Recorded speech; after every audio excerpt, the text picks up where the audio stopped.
আসসালামু আলাইকুম সবাইকে, কেমন আছেন সবাই? আশা করি তো ভালো আছেন। তো আজকে একটু মজার পায়েস রান্না করেছিলাম।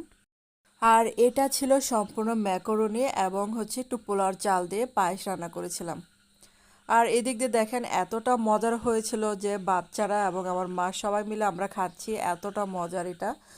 তো দেখেন এটা কিন্তু মানে নামানোর সাথে সাথে প্রায় শেষ হয়ে যাচ্ছে। তো এত মজার ক্রিমি একটা মানে পায়েস তো রান্না করেছিলাম।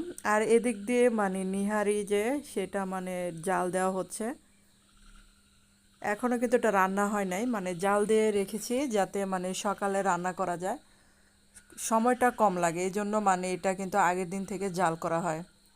তারপর রাতে এই যে দুধ গরম করা হচ্ছে। আর এদিক দিয়ে আমার মেয়েরা দেখেন রান্না করা মাংস নিয়ে নিয়ে এটা মানে গ্যাসের চুলা দেখেন কাঁটা চামচ দিয়ে এটা পুড়ে খাবে।